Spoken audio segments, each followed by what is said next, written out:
Alright guys, I'm back today to do another movie review. I had a request to do Johnny English. I never saw this movie. This is the first movie, not the sequel. And I never saw this movie before. I've never really been a big Mr. Bean fan, or could never really get into all that. But I figured I'd watch the movie, give it a shot, and it came out in 2003. I was surprised to see it was rated PG. It's not that they did anything really bad in the movie. I was just surprised to see that, and the sequel is apparently PG-2, and you just don't really see too many movies like that nowadays. I figured it'd be at least PG-13, but it was a PG movie, and I thought it was okay. It didn't wow me or anything like that. I didn't think it was hilarious, but it was an okay movie, and it did have some funny parts. So I'm just going to get right into the review. Rowan Atkinson is Johnny English, and he's daydreaming about being a secret agent. I guess he's like an agent, kind of like in Get Smart, where he's not really one of the higher ups. He's just kind of there. They don't really put him on any dangerous cases or missions. And one of the agents dies, so they attend the funeral of the fallen agent, and there's an explosion that kills the rest of them. So they have to rely on Johnny English. And he's kind of bumbling, he's not very good, he does stupid stuff, like when he's leaving a room, his coat will get trapped in the door, stuff like that. One of the first things he does is he accidentally shoots the secretary in the ass with a tranquilizer dart, and they brief him on a case that people may be trying to steal the crown jewels. So he goes to a party where the jewels are, and they got them on display, and he goes to talk to Natalie Imbruglia, and she is amazing. And John Malkovich shows up to the party. He's actually the host of the party, but Mr. Bean, or Johnny English, thinks that he's a waiter.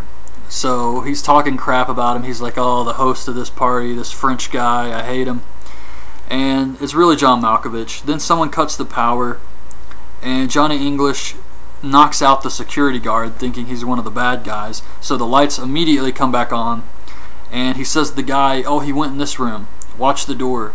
So he acts like he's fighting someone in the room while everybody's watching, and he uses like ketchup for blood to make it look like he had this like hard fight. And when he leaves the room, they go to check on the jewels, and they realize they've been stolen. John Malkovich was really good in this, by the way.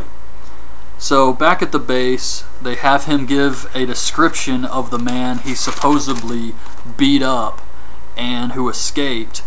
And the description he gives him, he's got like bright orange curly hair like an afro, a patch over one eye, these scars on his face. So just a crazy description. And then they go back to the scene of the crime, and they find out that the criminals came through a hole in the floor. So Johnny English and his partner, they fall down the hole, and they find this tunnel.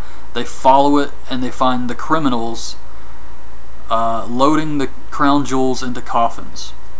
So then we get this huge car chase scene, and because they saw the coffins, they see a funeral, and they think that's the crown jewels. So Johnny English goes and he interrupts this funeral.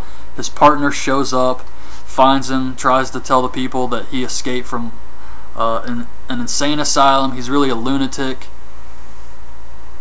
and they leave there.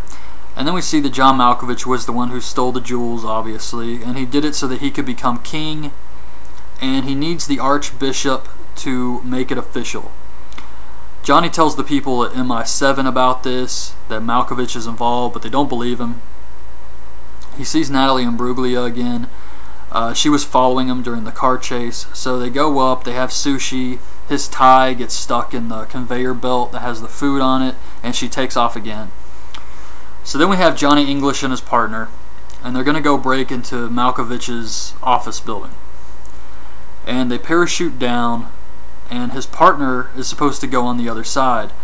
Well, they both get in fine, but we find out that it's actually a hospital Johnny English is in, and he thinks John Malkovich is doing like all these tests on people and experimenting on them, but it's really just a hospital. So he goes around trying to rescue patients and round up all the doctors and nurses, and he's pointing a gun at them, and then he looks out the window and he sees his partner in the other building waving at him.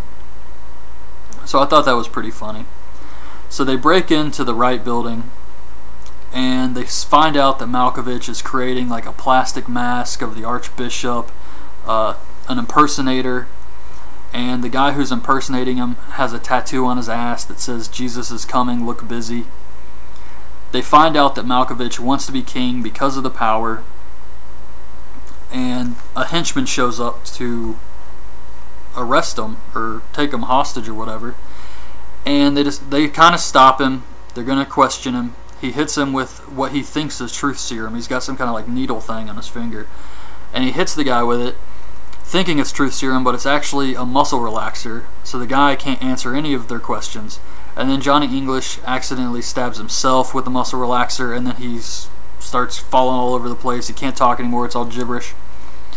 And then some other guys come to kill them, and Natalie Imbruglia saves them. So he shows up to a party where John Malkovich is at, and I thought this was the funniest part. He still has the muscle relaxer, and it's still messing with him. And he goes to get like a champagne glass, and the guy hands it to him, and he's got his hand out like this, but because he can't move his hands because of the muscle relaxer, the glass just like falls to the floor. So then the guy offers him another one, and he takes it, and he like makes sure he holds it really tight, and it breaks the glass.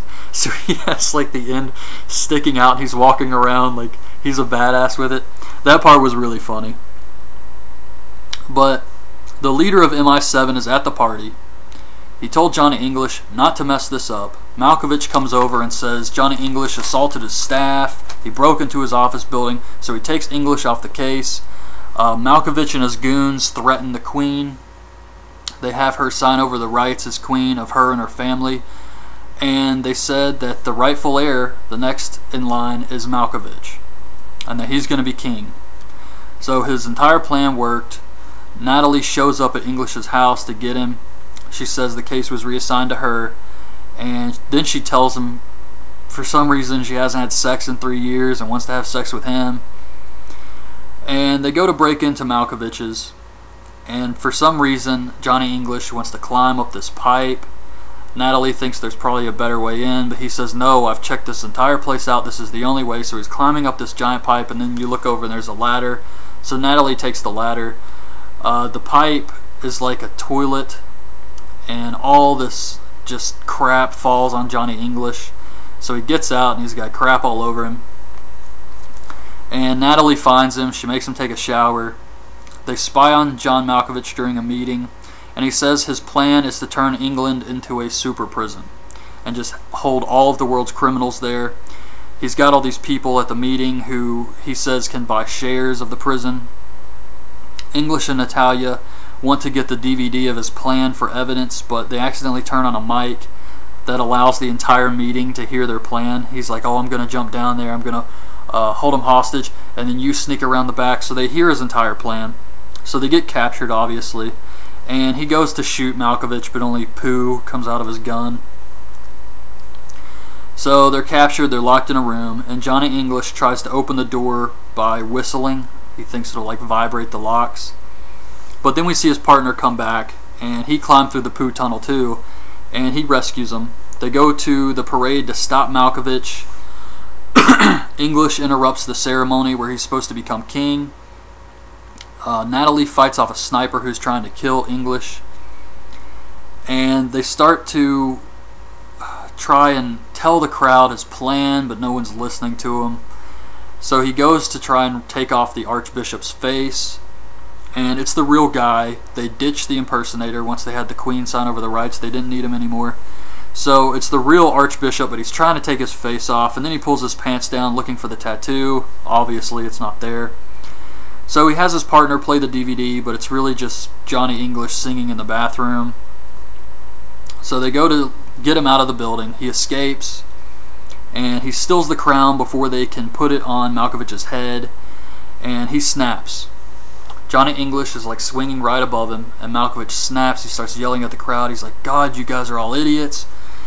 And he pulls out a gun, and he starts shooting at Johnny English, which causes him to drop the crown.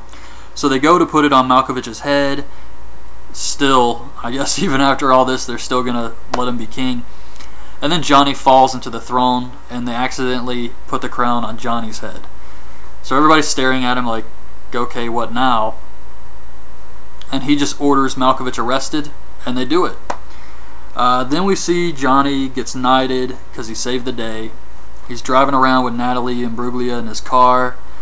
He leans in to kiss her, but he accidentally hits the eject button. And that's it. That's the end of the movie. Then we see the credits roll, and she falls into a swimming pool. His partner's there, and also the guy he gave MI7 a description of, with the big orange afro and the scars and everything. So I thought that was pretty funny. But yeah, overall I thought it was an okay movie. Not too great, didn't really wow me or anything, but it was an okay movie.